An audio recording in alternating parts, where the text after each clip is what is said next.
Assalamualaikum warahmatullahi wabarakatuh, selamat datang. Apa kabar? Semoga kalian semua selalu dalam keadaan sehat dan bahagia, ya. Sebelum lanjut, jangan lupa dukung kami dengan klik tombol subscribe dan komen hadir untuk absennya. Selamat menonton. Bagi Sumarno, memancing bukan sekadar mengisi waktu luang, itu adalah pencarian terhadap tuah yang tersembunyi. Seorang pria paruh baya dengan kulit yang dibakar matahari dan mata yang selalu mencari, sang lelaki meyakini sebuah prinsip kuno, perairan yang diselimuti misteri dan dihuni oleh kehadiran tak kasat mata adalah perairan yang paling subur. Tempat-tempat yang dihindari oleh nelayan dan pemancing biasa, tempat-tempat angker yang memancarkan energi dingin, itulah surga sesungguhnya. Keyakinan ini telah membawa Sumarno melintasi banyak rawa berhantu dan telaga sunyi, selalu pulang dengan hasil yang membuat iri. Namun, belakangan ini, tantangan terasa tumpul. Spot-spot lama terasa hambar, hanya memberikan hasil yang biasa-biasa saja. Sumarno haus akan sensasi, ingin membuktikan dirinya di lokasi yang benar-benar asing, yang benar-benar menyimpan misteri pekat. Pencarian itu mengarah pada sebuah bisikan di warung kopi desa, tikungan Kali Tua. Airnya dingin sekali, Bang Marno, bisik si penjual kopi dengan nada seram yang disengaja. Itu sungai mati, berbatasan langsung dengan kompleks makam keramat yang sudah ratusan tahun tak terurus. Jangan ke sana, konon ada penjaganya. Bukannya gentar, hati Sumarno justru berdesir penuh semangat. Makam keramat? Sungai mati? Penjaga? Itu adalah kombinasi sempurna dari bahaya dan rezeki. Itu bukan lagi peringatan, itu adalah panggilan yang tak terbantahkan. Senja itu, Sumarno mempersiapkan peralatannya dengan cermat. Umpan andalannya, cacing kalung merah besar yang masih menggeliat dan adonan pelet busuk yang difermentasi, dimasukkan dalam wadah terpisah. Joran casting kesayangan, yang terkenal lentur namun kuat, terpasang rapi. Sebelum berangkat, Kira, istrinya, memandanginya dari ambang pintu dapur dengan tatapan lelah yang kini sudah menjadi rutinitas menyakitkan. "Abang mau kemana lagi malam ini? Sudah larut begini," keluh wanita itu. Sumarno menyambar tas ranselnya, yang kini berbau amis dan amis sungai. "Kali Tua, Kira. Agak jauh sedikit. Jangan khawatir, yang penting besok kita punya ikan besar untuk dijual." "Yang abang dapat itu bukan cuma ikan, Bang. Tapi hawa dingin. Abang selalu pulang subuh dengan mata kosong," gerutu Kira, yang ucapannya langsung ditelan oleh deru motor bebek tua Sumarno yang membelah keheningan maghrib. Perjalanan menuju Kali Tua terasa panjang dan menguras tenaga. Motor harus melewati jalan setapak berbatu yang perlahan menyempit menjadi jalur tanah liat yang licin, dikelilingi oleh rimbunnya pohon bambu yang saling bergesekan, suaranya seperti bisikan-bisikan peringatan. 15 menit terakhir, Sumarno harus berjalan kaki, menuntun motornya karena jalan sudah terlalu curam. Sumarno akhirnya tiba di lokasi makam keramat. Suasana di sana benar-benar sepi yang memekakkan. Tidak ada suara kendaraan, tidak ada lampu rumah, hanya kegelapan yang pekat. Kompleks makam itu sendiri terlihat seperti gundukan tanah yang dikelilingi pagar batu lapuk, didominasi oleh sebuah pohon beringin raksasa yang akarnya menjuntai hingga hampir menyentuh tanah, terlihat seperti tirai-tirai kelam yang menjaga rahasia. Kali Tua berada tepat di belakang beringin purba itu, membentuk tikungan tajam yang airnya terlihat hitam legam. Sumarno menemukan spot sempurna, sebidang tanah datar di tepi air, dikelilingi semak belukar yang menciptakan benteng alami dari dunia luar. Pria itu menyiapkan segalanya, menyalakan senter kepala dengan sinar kuning redup, dan melempar kail jauh ke tengah tikungan gelap. Menunggu adalah ritual. 2 jam pertama berlalu tanpa hasil, hanya gigitan-gigitan kecil yang tidak berarti. Sumarno mulai berpikir bahwa legenda itu hanyalah isapan jempol, dan Kali Tua ini memang benar-benar mati. Tepat pukul 11 malam, saat udara tiba-tiba terasa sangat dingin, seperti ada pintu ruang pendingin raksasa yang dibuka, segala sesuatu berubah. Sunyi itu terasa berbeda dan mengancam. Suara jangkrik, yang sedari tadi menjadi satu-satunya melodi, berhenti secara serentak. Hening total. Di atas permukaan air yang gelap, Sumarno melihat riak aneh. Bukan riak karena ikan yang melompat, melainkan riak melingkar yang tampak seperti air di bawah sana mendidih tanpa panas. Lalu datanglah kehadiran itu. Sumarno, dengan semua pengalaman memancing di tempat angker, tahu kapan dirinya tidak lagi sendirian. Ini bukan rasa takut yang membuatnya lari, melainkan rasa hormat dan ketegangan yang mencekam. Kehadiran itu terasa berat, menekan bahu, seolah ada seseorang berdiri tepat di belakangnya. Namun, ketika sang pemancing menoleh, hanya ada kegelapan dan bayangan akar beringin yang menyeramkan. Seketika, joran Sumarno melengkung parah. Bukan sekadar tarikan, ini adalah hantaman brutal yang hampir membuatnya kehilangan pegangan. Sumarno tersentak, refleks menjepit pangkal joran di pinggul dan mengunci gulungan. "Ikan apa ini?" gumamnya, urat di lehernya menegang. Tarikannya terlalu kuat dan konstan untuk ikan sungai biasa. Rasanya seperti menarik balok kayu yang hidup dan melawan arus dengan kekuatan penuh. Pertarungan itu berlangsung lama dan melelahkan. Sumarno menarik sedikit, reel berderit, tali pancing menjerit. Adrenalin murni seorang pemburu menguasai dirinya. Saat akhirnya berhasil membawa mangsanya ke tepi, Sumarno menyorotkan senternya. Mulutnya ternganga. Itu adalah ikan baung yang ukurannya tidak masuk akal, lebih dari 1 meter panjangnya, dengan kumis panjang yang terlihat seperti duri tajam. Baung itu tidak hanya besar, tapi juga memiliki corak warna keemasan yang belum pernah Sumarno lihat seumur hidupnya. Ikan itu terlihat purba dan agung. Setelah baung pertama, air kembali tenang, tetapi hanya sebentar. Tarikan kedua datang lebih agresif, diikuti tarikan ketiga, keempat, dan seterusnya. Semua ikan yang didapat Sumarno malam itu adalah monster, lele raksasa yang kulitnya sehitam arang, bawal air tawar dengan mata merah menyala, dan beberapa jenis patin yang siripnya lebar dan keras. Dalam waktu 3 jam, Sumarno mengisi 2 karung besar penuh. Hasil tangkapan itu jauh melebihi jumlah yang didapatnya selama seminggu memancing di tempat lain. Saat sedang mengeluarkan mata kail dari mulut seekor patin, Sumarno merasakan sensasi aneh di hidungnya. Baung amis lumpur tiba-tiba ditenggelamkan oleh aroma wangi yang sangat kuat. Itu adalah bau kayu gaharu yang mahal, lembut, dan menenangkan. Aroma itu cepat sekali hilang. Sumarno berhenti sejenak, melihat sekeliling. Tidak ada siapapun. Dia memilih untuk mengabaikan keanehan itu, hasil tangkapan yang didapatnya terlalu manis untuk dipertanyakan. Pukul 4 pagi, Sumarno memutuskan untuk berhenti.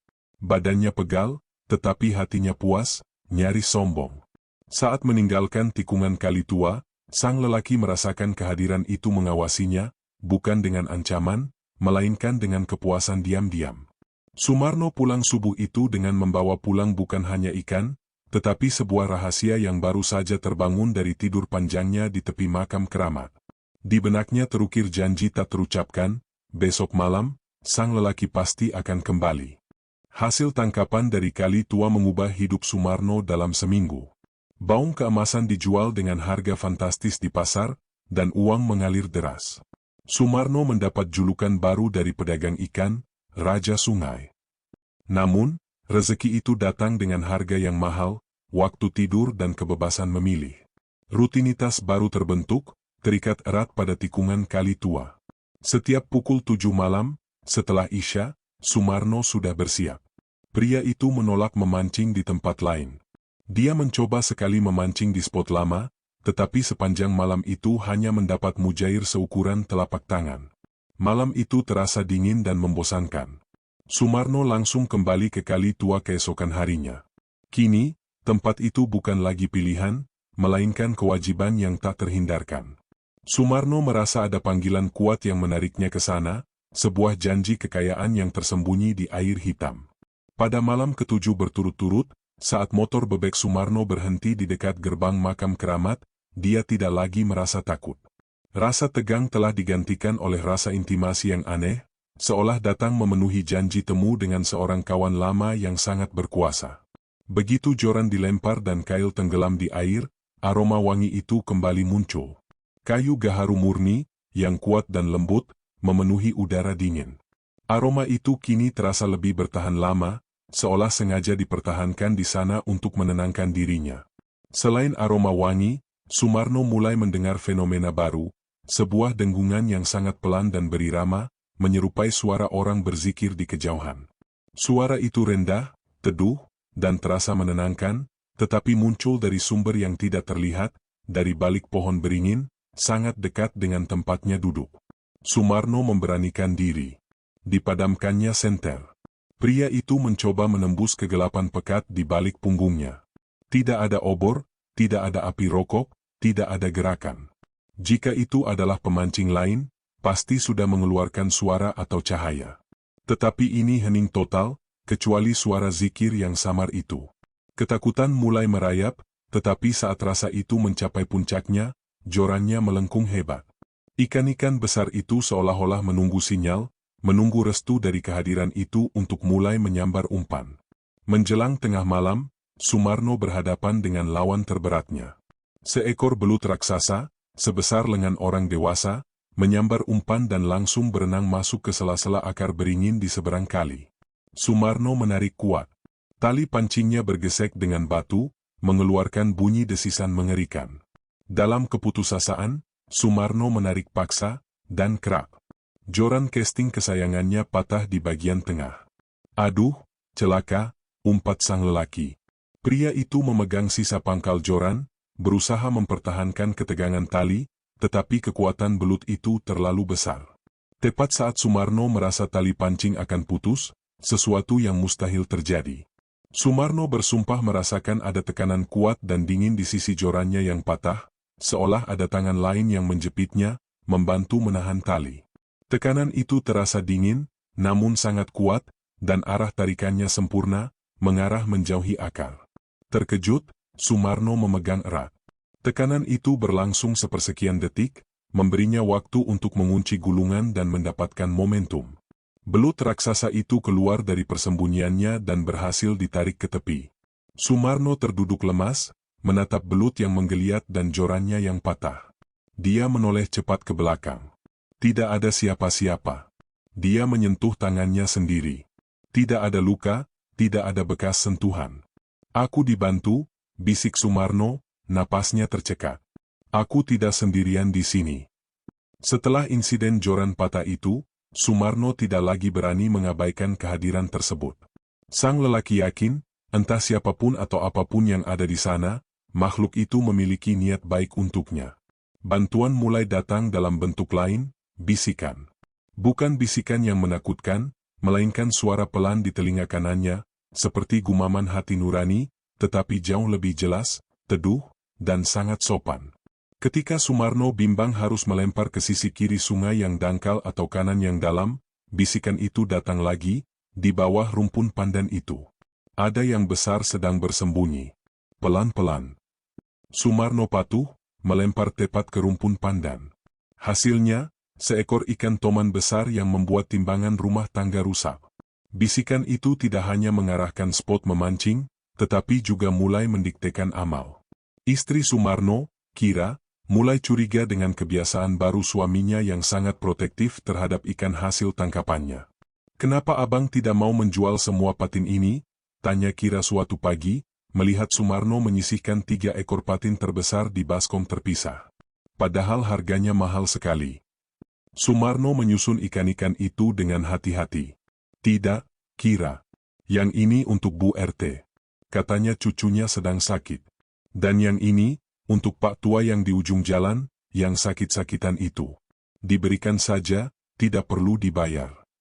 Sumarno tidak bisa menjelaskan bahwa bisikan itu muncul setelah setiap tangkapan besar, seolah jin itu memiliki daftar amal sendiri yang harus dijalankan Sumarno sebagai perpanjangan tangannya. "Sejak kapan abang peduli pada mereka?" desak Kira. "Abang bahkan jarang bicara dengan mereka." "Sudahlah, jangan banyak tanya," jawab Sumarno ketus. "Ini rezeki dari Kali Tua, harus kita bagi juga." Kira tidak bodoh. Dia tahu rezeki tidak datang tanpa harga. Melihat suaminya yang terlihat seperti terikat pada sebuah ritual, selalu pulang dengan hasil melimpah namun mata memancarkan kekosongan dan kelelahan. Kira akhirnya membuat keputusan, dia harus mencari bantuan dari Bapak Kiai. Ini bukan lagi soal ikan, melainkan soal jiwa suaminya yang perlahan-lahan ditarik ke dalam ikatan gaib yang samar. Kira tidak tahan lagi. Malam-malam yang dilalui Sumarno di tepi sungai telah merenggut bukan hanya waktu tidur suaminya, tetapi juga ketenangan rumah tangga mereka.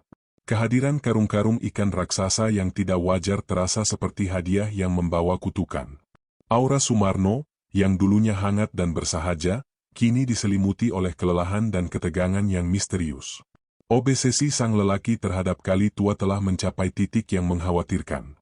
Pagi itu, setelah Sumarno pulang menjelang subuh dengan 2 karung ikan yang beratnya membuat motornya hampir ambles, Kira mengambil keputusan penting. Dia menunggu hingga suaminya tertidur pulas, tidur yang terlihat lebih mirip pingsan karena kelelahan, lalu bergegas meninggalkan rumah. Kira harus membawa masalah ini kepada tokoh spiritual yang paling disegani di desa sebelah, Bapak Kiai. Kira tiba di pondok Kiai dengan langkah ragu. Wajah wanita itu terlihat kuyu oleh kekhawatiran yang menumpuk. "Kiai," ujar Kira, duduk bersimpuh di lantai kayu pondok. "Saya mohon bantuan. Suami saya sudah tidak seperti dulu. Dia terikat pada sesuatu di sungai." Kira menceritakan semuanya tanpa menghilangkan detail. Ikan-ikan purba yang didapat suaminya, aroma gaharu yang selalu melekat di pakaian Sumarno, bisikan-bisikan halus yang mengarahkan tindakan, bantuan tak terlihat saat joran patah, dan ritual pembagian ikan kepada orang-orang tertentu yang tidak dikenal.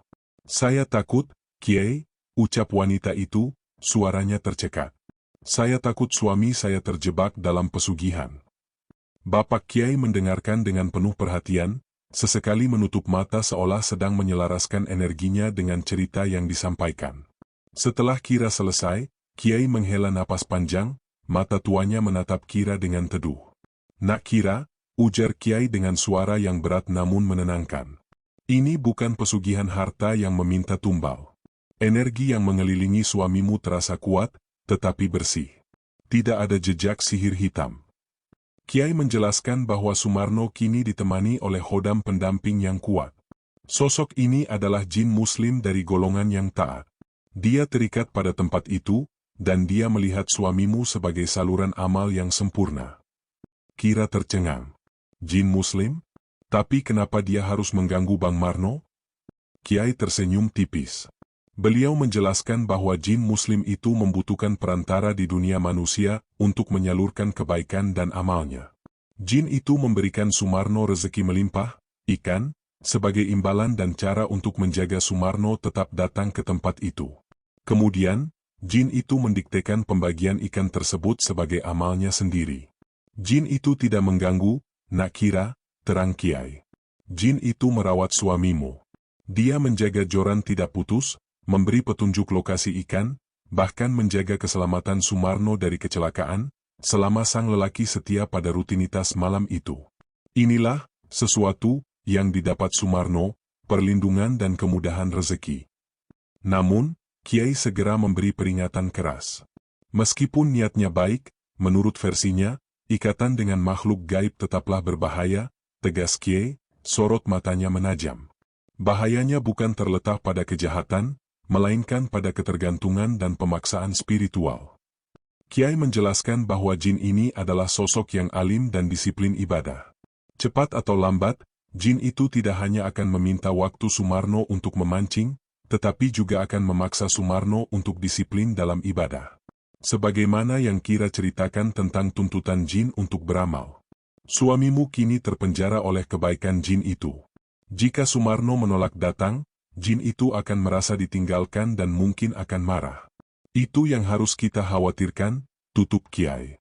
Kira pulang dengan beban yang lebih besar, tetapi dengan pemahaman yang jelas.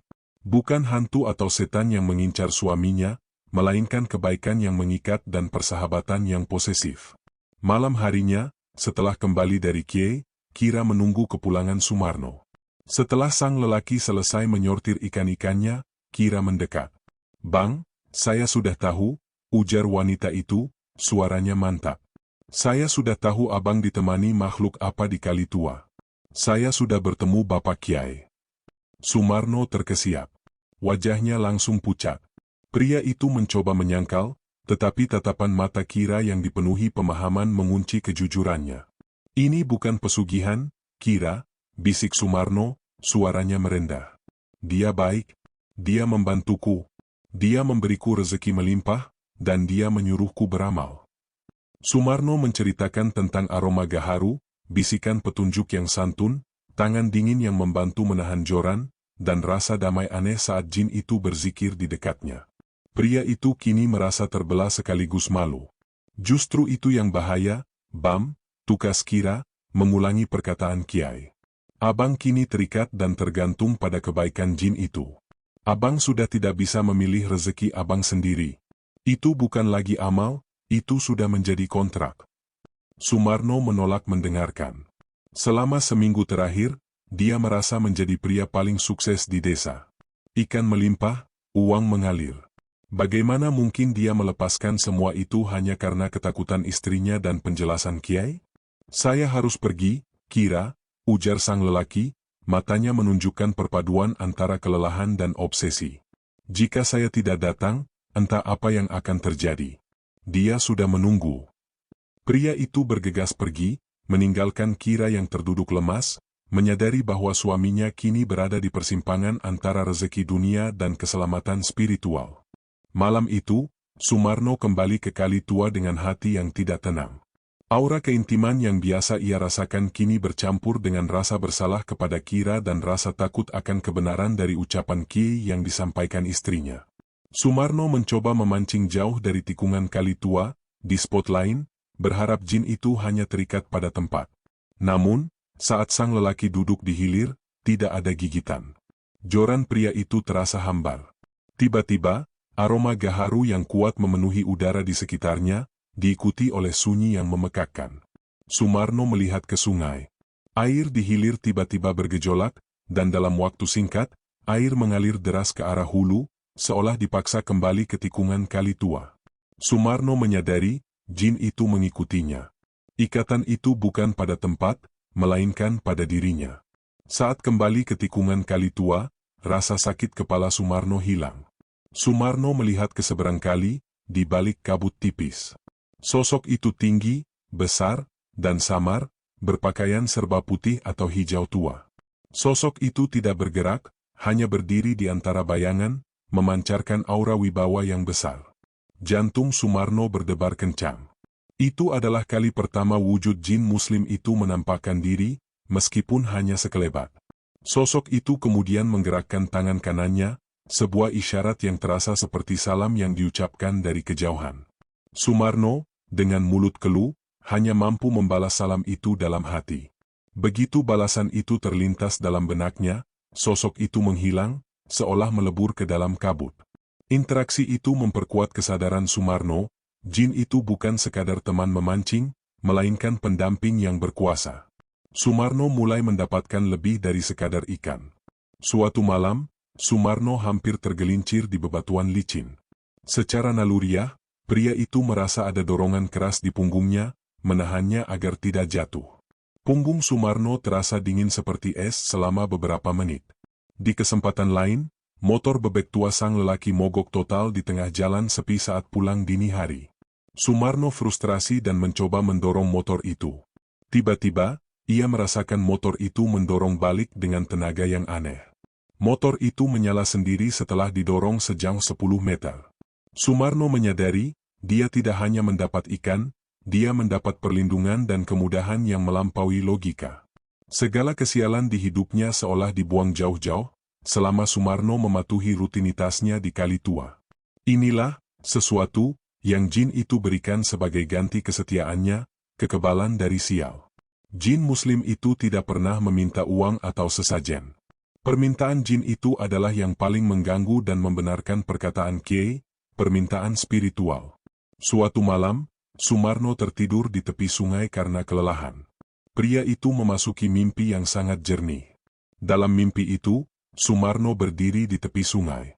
Sosok tinggi besar berbaju putih itu berdiri di sampingnya, menghadap kiblat.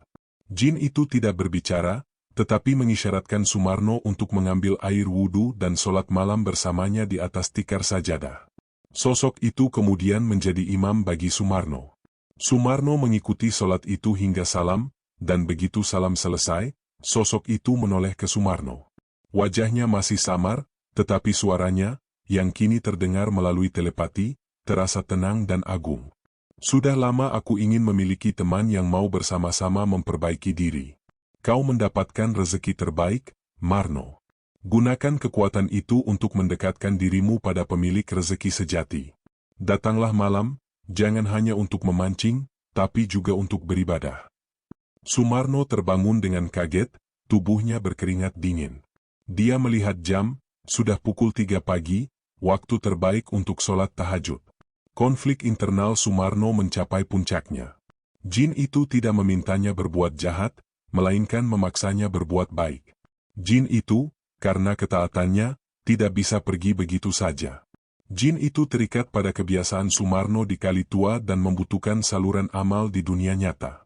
Jin itu menawarkan kontrak tak terucap, aku akan memberimu segalanya, rezeki, perlindungan, dan petunjuk spiritual, asalkan kau tetap setia menemaniku di tempat ini, melaksanakan tugasku, dan menjaga agar kebiasaan kita tidak terputus. Sumarno secara implisit menerima kontrak itu. Hasilnya, hidupnya terasa seperti mimpi buruk yang indah. Dia kaya, aman, tetapi tidak memiliki kebebasan. Suatu pagi, Sumarno melihat anaknya, seorang gadis kecil, menangis karena dia terlalu lelah untuk mengantarnya ke sekolah. Sumarno tersentak. Pria itu menyadari bahwa rezeki yang melimpah ini telah merampas waktu dan kedamaiannya sebagai seorang ayah dan suami. Dia melihat jorannya yang baru, yang kini terasa seperti rantai di kakinya. Sumarno sadar bahwa ia telah mencapai titik balik. Dia harus kembali menemui Bapak Kiai. Kali ini, bukan Kira yang memaksanya, tetapi jiwanya sendiri yang meminta pembebasan dari ikatan kebaikan yang memenjarakan. Setelah insiden putrinya menangis karena Sumarno terlalu lelah untuk menemaninya, kesadaran menghantam sang lelaki dengan keras. Pria itu menatap cermin, melihat bayangan dirinya, mata cekung, kulit kusam, dan ekspresi yang selalu tegang. Semua uang dan ikan yang melimpah kini terasa hampa. Kekayaan itu telah merampas hal yang paling berharga, kedamaian dan waktu untuk keluarganya. Sumarno sadar, ia terjebak dalam lingkaran setan. Dia harus memancing untuk mendapatkan rezeki yang ia butuhkan, tetapi rezeki itu hanya didapat dengan harga keterikatan pada jin yang alim.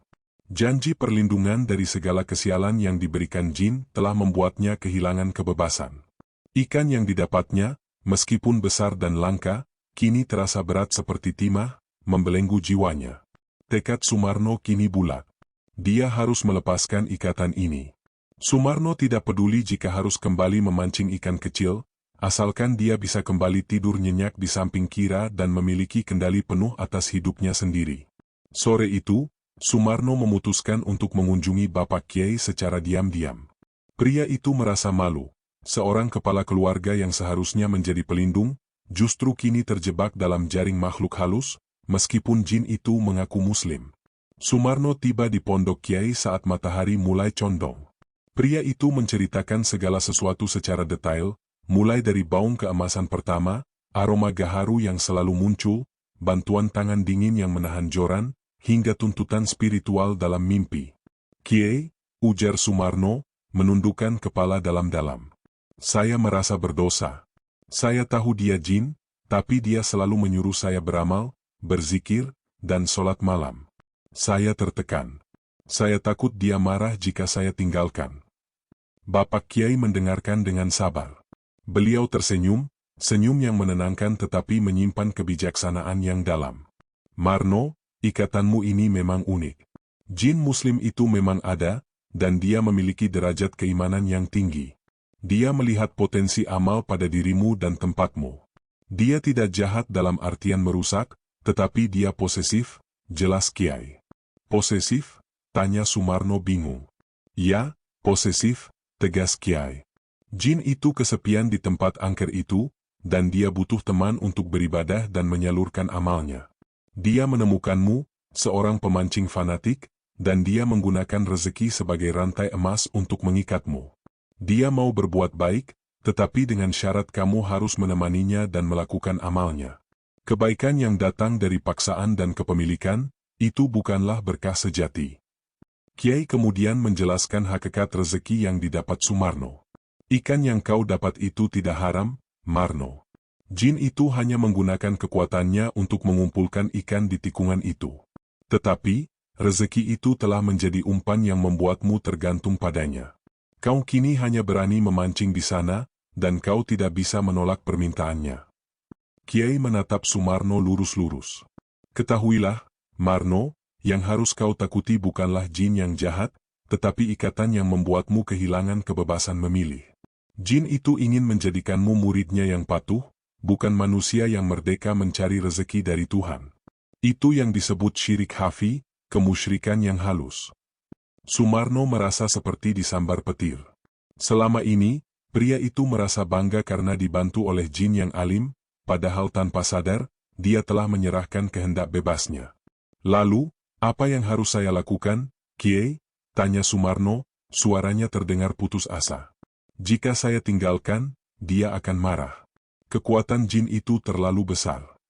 Bapak Kiai menjelaskan bahwa karena jin ini memiliki niat baik, menurut versinya, upaya pemutusan tidak boleh dilakukan dengan ritual pengusiran yang agresif, karena itu hanya akan memicu amarah dan perlawanan yang lebih dahsyat.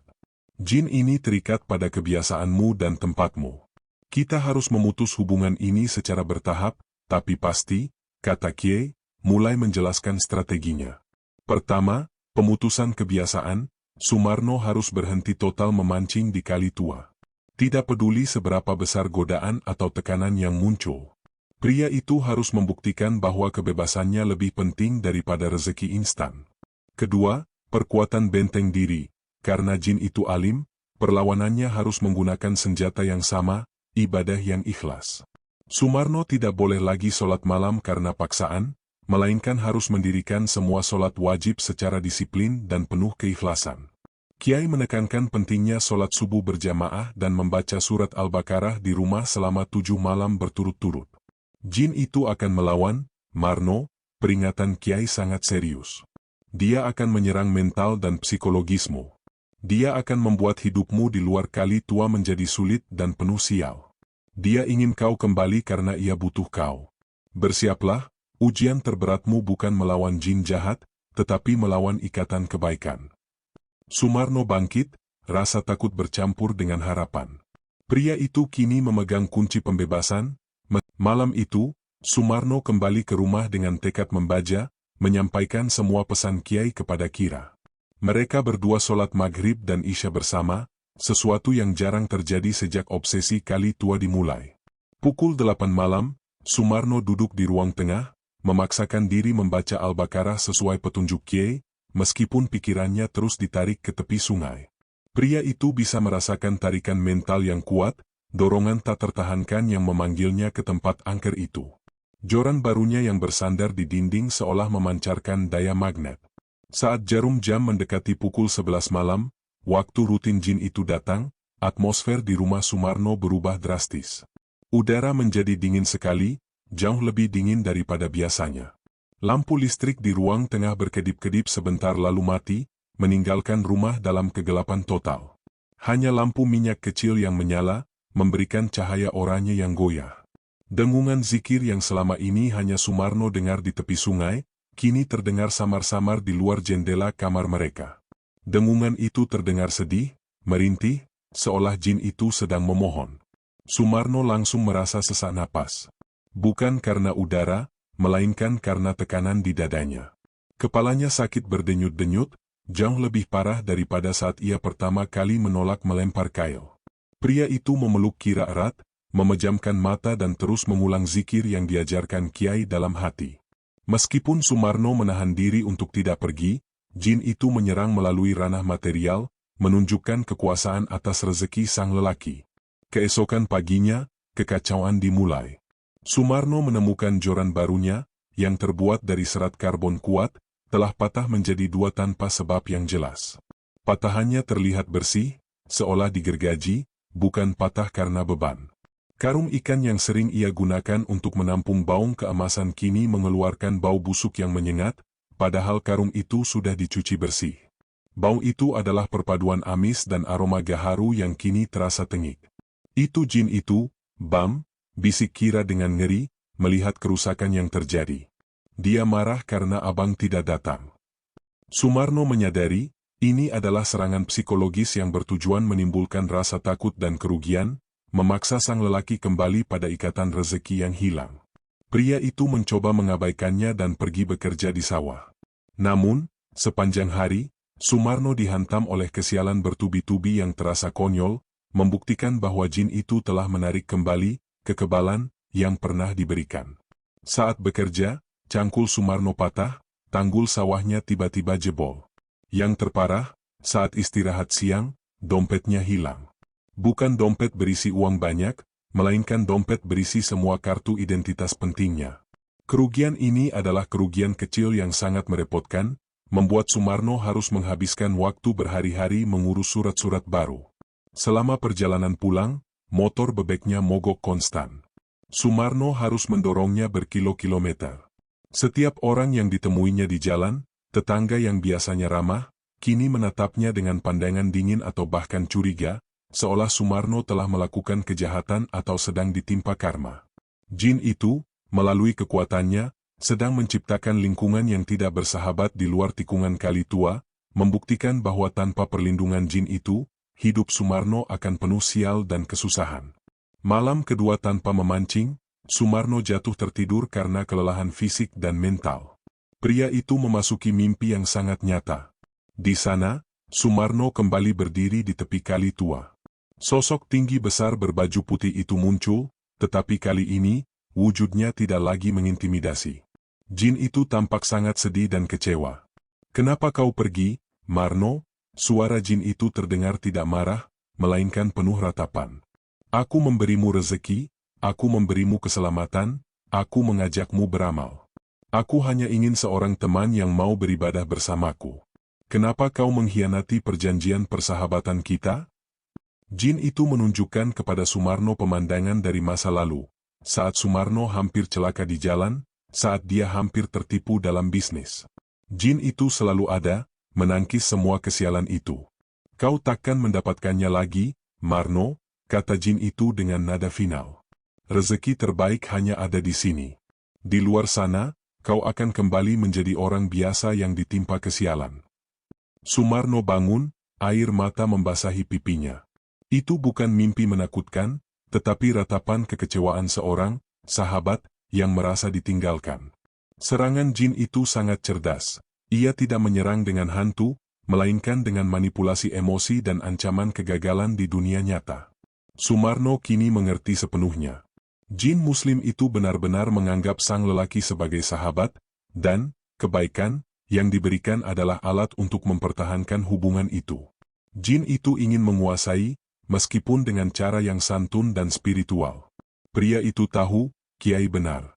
Ujian terberatnya adalah melawan ikatan kebaikan ini, melawan janji rezeki dan perlindungan yang kini ditarik kembali. Untuk membebaskan diri, Sumarno harus membuktikan bahwa imannya kepada Tuhan lebih kuat daripada janji kekayaan dan kekebalan dari sial yang ditawarkan jin tersebut. Sumarno mengambil air wudhu. Pria itu melaksanakan sholat subuh dengan hati yang tulus. Tangannya yang gemetar saat berzikir, kini terasa lebih kuat. Perang spiritual untuk memutus tali ikatan ini baru saja dimulai. Setelah 2 malam yang penuh teror psikologis dan kesialan bertubi-tubi, Sumarno tahu bahwa serangan jin itu tidak akan berhenti kecuali ikatan itu diputus secara formal. Membaca Al-Baqarah dan memperkuat ibadah telah menjadi benteng pertahanannya, tetapi sekarang tiba saatnya untuk mengambil langkah terakhir sesuai petunjuk Kiai, kembali ke sungai untuk berpamitan. Pria itu mempersiapkan diri pada senja hari. Bukan umpan atau joran yang disiapkan, melainkan hati. Sumarno menghabiskan waktu bersama Kira dan anak-anaknya, memeluk mereka erat, seolah mencari kekuatan terakhir. Kira tahu bahaya yang menanti, tetapi dia percaya pada tekad suaminya. "Pulanglah dengan damai, Bam," bisik Kira. "Apapun yang terjadi, rezeki kita ada di tangan Tuhan." Sumarno mengangguk. Dia membawa sebuah benda yang menjadi simbol utama ikatan mereka. Joran casting lamanya yang sempat patah dan diganti baru, tetapi yang paling banyak memberinya ikan monster. Joran itu akan menjadi persembahan terakhir, bukan sesajen, melainkan simbol pengembalian alat kontrak. Pria itu tiba di tikungan Kali Tua tepat saat maghrib. Kali ini, tidak ada aroma gaharu yang wangi, melainkan bau apek dan lumpur dingin yang menyengat. Tempat itu terasa kosong, tetapi tekanan udara terasa sangat berat, seolah jin itu sudah menunggu dengan ketidaksabaran. Sumarno meletakkan joran lamanya di tepi sungai. Dia duduk di batu yang selalu menjadi tempatnya memancing. Pria itu menutup mata, mencoba mengingat semua zikir yang diajarkan Kiai, menguatkan hati dari segala godaan. Tepat pukul 9 malam, saat Sumarno memulai niatnya, tekanan itu meningkat tajam. Angin tiba-tiba bertiup kencang, menggoyangkan akar-akar beringin dengan liar. Air sungai yang tadinya tenang, mendadak berarus deras, mengeluarkan suara gemuruh yang aneh, seolah sungai itu marah. Sumarno membuka mata. Dia berbicara keras, suaranya berusaha mengalahkan gemuruh air. "Aku datang bukan untuk memancing," ucap sang lelaki, suaranya bergetar tetapi penuh tekad. "Aku datang untuk berterima kasih atas semua rezeki dan pertolongan yang telah kau berikan." Pria itu menarik napas dalam-dalam. "Tapi aku tidak bisa lagi menemanimu. Ikatan ini membuatku kehilangan kebebasan. Aku harus mencari rezekiku sendiri, tanpa terikat pada siapapun. Aku minta maaf karena aku tidak bisa memenuhi perjanjian persahabatanmu." Sumarno menunjuk joran lamanya. "Ambillah ini. Aku kembalikan semua yang kau berikan melalui alat ini. Aku memutuskan ikatan ini." Saat Sumarno mengucapkan kata-kata pemutusan itu, sungai bereaksi gila-gilaan. Arus air meluap hingga hampir menyentuh kaki Sumarno. Kemudian, terdengar suara. Bukan bisikan santun, melainkan raungan sedih yang menusuk jiwa, penuh ratapan dan kekecewaan, seolah jin itu adalah makhluk yang sangat terluka. "Kau hianat. Kau buta. Aku memberimu segalanya. Kau kembali memilih kesusahan dan kesialan. Jangan tinggalkan aku," raung suara itu, bergema di antara akar beringin. Dalam sekelebat kilat, wujud samar jin itu muncul di seberang sungai. Kali ini, wujudnya tampak lebih jelas, tinggi menjulang, tetapi terlihat rapuh dan sangat kecewa. Sosok itu menunjuk ke arah Sumarno, seolah memohon dengan putus asa. Itu adalah momen yang paling menyakitkan bagi Sumarno. Jin itu tidak mengutuknya dengan api neraka, melainkan dengan air mata kekecewaan spiritual. Jin itu benar-benar melihat Sumarno sebagai sahabat yang sangat dibutuhkan untuk memenuhi tuntutan amalnya. Namun, Sumarno tidak goyah. Pria itu menyadari bahwa rasa kasihan tidak boleh mengalahkan kebebasan jiwanya. Jin itu harus belajar mandiri, dan Sumarno harus mandiri dalam mencari rezeki. "Aku harus pergi. Aku harus kembali kepada keluargaku," kata Sumarno, suaranya kini tenang. "Semoga Allah memberikanmu teman yang lebih baik dariku. Aku mohon pamit." Sumarno berbalik, meninggalkan joran dan batu tempat ia duduk. Langkahnya terasa berat, tetapi hatinya ringan. Saat dia menjauh, suara raungan jin itu perlahan mereda, digantikan oleh keheningan total yang terasa dingin, seolah energi di tempat itu telah runtuh. Pemutusan simbolis. Pria itu tidak menoleh ke belakang, meskipun dorongan untuk melihat dan merasa kasihan sangat besar. Sumarno berhasil sampai ke motornya dan langsung tancap gas meninggalkan Kali Tua. Sumarno tahu, ritual pemutusan telah selesai. Dia telah mengembalikan semua yang bersifat simbolis. Namun, pria itu juga tahu bahwa pertempuran nyata baru dimulai. Jin itu telah mencabut semua kekebalan dan kemudahan yang diberikan. Kini, Sumarno harus menghadapi dunia tanpa perlindungan gaib, sendirian, kembali menjadi orang biasa yang ditimpa kesialan. Ujian terberatnya adalah bertahan hidup tanpa rezeki instan yang pernah membelenggunya. Setelah berpamitan di tepi sungai, Sumarno merasakan dampak langsung dari pemutusan ikatan itu. Pria itu tidak lagi merasakan tekanan mencekik di malam hari, tetapi hidupnya mendadak goyah. Jin itu tidak menyerang dengan hantu, melainkan dengan menarik kembali semua keberuntungan yang pernah ditanamkan ke dalam hidup Sumarno. Sumarno kembali mencoba memancing di spot-spot lamanya, berharap kembali ke rutinitas biasa. Namun, hasil yang didapat sungguh memprihatinkan. Seharian memancing, ia hanya mendapat ikan-ikan kecil yang bahkan tidak sebanding dengan harga umpannya. Rezeki yang dulu datang melimpah, kini terasa seperti menguap ke udara. Pria itu mencoba mencari pekerjaan serabutan lain, tetapi selalu gagal. Tawarannya ditolak mentah-mentah, dan setiap usaha yang dilakukan selalu berakhir dengan kerugian kecil yang merepotkan, mesin rusak, janji palsu, atau salah perhitungan. Ini adalah serangan jin yang paling cerdas, serangan terhadap keyakinan dan harapan. Jin itu sedang membuktikan ancamannya, di luar sana, kau akan kembali menjadi orang biasa yang ditimpa kesialan. Sumarno mulai merasa frustrasi.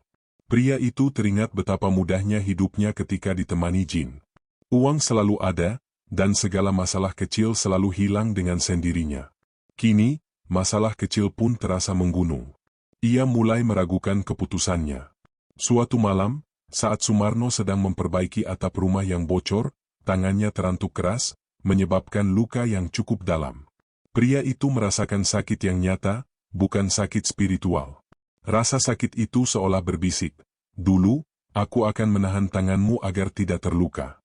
Kau memilih untuk sakit." Kira, yang melihat suaminya berjuang melawan kesialan yang tak masuk akal ini, kembali menemui Kiai untuk meminta petunjuk. Bapak Kiai mendengarkan dengan serius. Beliau menjelaskan bahwa inilah bagian tersulit dari pemutusan ikatan dengan jin muslim, ujian ketahanan mental. Jin itu telah memberimu kekuatan semu atas dunia, Marno, jelas Kiai. Kekuatan itu kini ia tarik kembali. Ia ingin kau frustrasi dan berkata, "Aku lebih baik kembali pada jin itu." Rezeki yang mengikat itu terasa manis, tetapi ia memenjarakan. Rezeki yang kau dapat sekarang terasa pahit, tetapi ia membebaskan dan mensucikan jiwamu. Kiai menekankan bahwa jin itu telah menyerang langsung ke inti keyakinan Sumarno, bahwa rezeki harus diperoleh dengan cara gaib untuk menjadi melimpah. Kiai mengingatkan bahwa rezeki sejati berasal dari keimanan dan kerja keras, bukan dari perjanjian. Jin itu membuatmu merasa berhak atas rezeki mudah. Kau harus mengubah pola pikir itu. Rezeki yang berkah tidak harus melimpah, Marno, nasihat Kiai. Sumarno mengerti. Pria itu tahu, godaan terbesar bukan lagi hantu menakutkan, melainkan godaan kemudahan dan kekayaan instan yang ditawarkan oleh masa lalu. Ada malam-malam di mana Sumarno hampir menyerah. Ia duduk di tepi ranjang, menatap keluar jendela yang gelap, membayangkan aroma gaharu yang menenangkan dan sensasi joran melengkung karena ikan raksasa. Ada dorongan kuat yang menyuruhnya mengambil motor dan kembali ke tikungan kali tua, memohon pengampunan jin itu. Namun, setiap kali godaan itu datang, Sumarno teringat pada wajah putrinya yang ceria dan ketulusan Kira.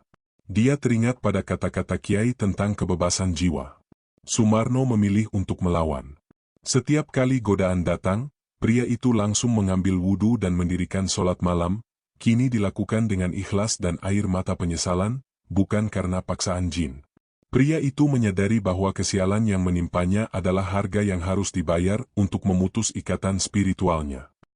Menata kembali hidup. Sumarno mulai menata hidupnya kembali. Pria itu belajar menerima rezeki kecil dengan rasa syukur.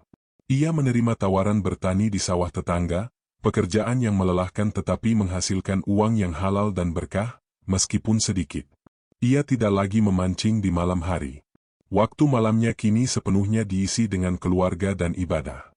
Sumarno mulai merasakan kedamaian yang hilang, kedamaian yang tidak pernah bisa diberikan oleh jin itu, meskipun dengan semua kekayaan dan perlindungan yang ditawarkan. Ujian kesialan itu masih berlanjut, tetapi kini Sumarno menghadapinya dengan senyum dan doa, menyadari bahwa setiap kesulitan yang berhasil dilalui adalah bukti bahwa jin itu semakin jauh darinya. Perjuangan itu memang berat, tetapi sang lelaki kini menjadi manusia yang utuh dan merdeka. Setelah ritual pemutusan yang menyakitkan, Sumarno tahu bahwa jin itu tidak akan menyerah begitu saja. Serangan spiritual jin berubah menjadi ujian konsistensi dalam kehidupan sehari-hari. Pria itu harus melawan godaan untuk kembali ke kali tua, terutama ketika uang mulai menipis dan kesialan terus menghantam. Kunci dari nasihat Kiai adalah disiplin spiritual. Sumarno harus membangun benteng dari dalam, bukan dari mantra atau azimat. Sumarno dan Kira menjadikan rumah mereka sebagai pusat pertahanan. Setiap malam, tanpa kecuali, mereka melaksanakan sholat Isya dan dilanjutkan dengan membaca surat Al-Baqarah. Awalnya, membaca surat panjang itu terasa seperti beban, apalagi setelah seharian bekerja keras dengan hasil minim. Namun, Kiai meyakinkan bahwa setiap ayat yang dibaca adalah paku yang menancap ke dalam benteng spiritual mereka, menjauhkan segala pengaruh gaib yang bersifat posesif. Sumarno mulai merasakan manfaatnya. Meskipun fisiknya lelah, hatinya terasa damai. Rasa cemas dan ketegangan yang dulu selalu menyertai kini berganti dengan ketenangan yang tulus. Jin itu menyerang dengan cara yang sangat halus, menyerang rasa harga diri dan keyakinan Sumarno. Suatu hari, Sumarno berhasil mendapatkan upah kecil dari hasil panen singkong di kebun tetangga. Saat menghitung uang receh itu, bisikan halus yang terdengar seperti suara hati Sumarno sendiri muncul, "Kau dulu Raja Sungai, Marno. Sekali lempar kau dapat baung keemasan senilai upahmu sebulan. Sekarang, kau mengemis dari singkong. Aku bisa mengembalikan kehormatanmu. Datanglah sebentar saja." Godaan itu terasa nyata dan meyakinkan. Sumarno merasakan sentakan rindu terhadap kemewahan dan kehormatan semu yang pernah ia nikmati. Namun, pria itu teringat akan ucapan Kira, "Rezeki kita ada di tangan Tuhan, Bang, bukan di tangan siapapun." Sumarno menepis bisikan itu, meraih uang receh itu, dan bersyukur. Pria itu kini memandang rezeki bukan dari jumlahnya, melainkan dari kehalalan dan ketenangan yang menyertainya. Perjuangan Sumarno menjadi pelajaran bagi banyak orang. Tetangga melihat bagaimana pria yang dulunya kaya mendadak dari ikan, kini kembali menjadi pekerja keras yang sederhana. Mereka melihat motor Sumarno mogok, tetapi mereka juga melihat Sumarno kini lebih sering terlihat di masjid untuk sholat subuh berjamaah, sesuatu yang tidak pernah ia lakukan saat menjadi Raja Sungai. Sumarno harus berkorban banyak. Dia menjual beberapa perabotan lama untuk menutupi kebutuhan sehari-hari saat hasil kerjanya seret. Dia terpaksa meminjam uang dari tetangga, sebuah tindakan yang sangat ia hindari sebelumnya. Tetapi setiap pengorbanan itu justru memperkuat ikatan dengan Kira. Kira tidak pernah mengeluh. Wanita itu mendukungnya dengan keikhlasan, meyakini bahwa suami yang dicintainya sedang dalam proses pembebasan diri. Malam-malam perjuangan mereka menjadi saksi bisu. Saat Sumarno selesai membaca Al-Baqarah, terkadang ia merasakan hawa dingin menusuk dari luar jendela, diikuti suara angin yang berdesir cepat, seolah jin itu sedang mengintip dan mencoba mengganggu konsentrasi mereka. Namun, hawa dingin itu tidak pernah berhasil menembus benteng spiritual yang mereka bangun bersama. Minggu-minggu berlalu, dan serangan gaib itu perlahan surut. Frekuensi kesialan mulai berkurang. Motor bebek tua Sumarno, meskipun masih sering rewel, tidak lagi mogok total. Bisnis kecil yang ia coba rintis, yaitu menjual hasil kebun, mulai membuahkan hasil, meskipun sedikit demi sedikit. Sumarno menyadari bahwa jin itu telah menarik diri. Makhluk itu, sebagai jin muslim yang taat, tidak bisa melawan keikhlasan dan kekuatan ibadah yang dilakukan Sumarno secara konsisten. Jin itu mungkin masih berada di Kali Tua, sedih dan kecewa, tetapi ikatan kepemilikan itu telah putus.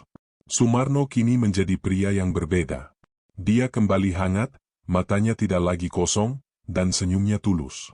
Pria itu kembali tidur nyenyak, tanpa dihantui aroma gaharu atau tekanan spiritual. Sumarno menyadari bahwa ia telah memenangkan pertempuran terberatnya. Pertempuran melawan dirinya sendiri, melawan godaan rezeki instan, dan melawan ketakutan yang ditawarkan oleh kebaikan palsu. Bulan-bulan berlalu setelah pemutusan ikatan. Kehidupan Sumarno kembali normal, tetapi dalam versi yang jauh lebih baik dan lebih berarti. Rumah tangganya dipenuhi dengan kedamaian sejati, bukan kedamaian semu yang diselimuti kekayaan dan ketegangan. Sumarno tetap memancing, tetapi kini hanya sebagai hobi di sore hari, di sungai-sungai kecil di dekat desa, jauh dari tikungan Kali Tua. Hasil tangkapannya biasa-biasa saja, hanya ikan-ikan kecil yang cukup untuk lauk makan malam keluarga. Namun, setiap ikan kecil itu terasa berkah dan manis. Pria itu menyadari, rezeki yang paling mulia bukanlah yang terbesar, melainkan yang didapat dengan keikhlasan dan keringat sendiri. Sang lelaki tetap rajin bekerja di kebun, dan usahanya perlahan berkembang. Ia menggunakan uang hasil keringatnya untuk memperbaiki rumah dan membelikan kebutuhan anak-anaknya. Semua yang ia dapat terasa miliknya, tanpa ada tuntutan spiritual atau keharusan untuk membagi kepada siapapun yang didiktekan jin. Suatu malam, Sumarno melaksanakan sholat tahajud. Malam itu terasa sunyi, damai, dan penuh kekhusyukan. Pria itu sedang berzikir, memuji Tuhannya atas kekuatan yang diberikan untuk melalui ujian berat itu. Tiba-tiba, Sumarno merasakan sensasi di udara. Aroma kayu gaharu yang khas, Aroma yang dulu selalu menyelimutinya di tepi sungai, muncul sekelebat.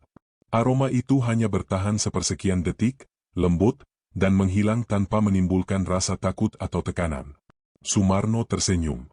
Pria itu tahu, itu adalah isyarat perpisahan terakhir dari jin muslim yang dulunya posesif. Jin itu mungkin menyadari bahwa sang lelaki telah menemukan jalannya sendiri, dan kekuatan spiritual Sumarno kini terlalu kuat untuk ia dekati. Aroma itu terasa seperti pengakuan kekalahan yang tulus. Sumarno tidak pernah melupakan pengalaman itu. Pria itu menyadari bahwa jin muslim itu, meskipun berniat baik, telah mencoba mencuri keimanan murninya. Jin itu menawarkan jalan pintas menuju keberkahan melalui perjanjian gaib, padahal keberkahan sejati hanya bisa dicapai melalui kepatuhan langsung kepada Tuhan. Kira sering melihat suaminya bercerita kepada anak-anak tentang pengalaman memancing di Kali Tua. Kisah itu kini menjadi dongeng spiritual yang mengajarkan bahwa rezeki yang didapat dengan mudah, tanpa keringat, seringkali memiliki harga tersembunyi yang jauh lebih mahal daripada nilai uangnya. Sumarno berdiri di depan cermin, melihat dirinya.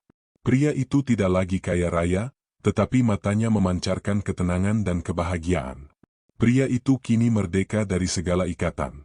Dia telah memenangkan pertempuran untuk jiwanya, dan menyadari bahwa sesuatu yang paling berharga yang ia dapat dari jin muslim itu bukanlah ikan, bukan pula perlindungan, melainkan kesempatan untuk menemukan kembali imannya yang sejati.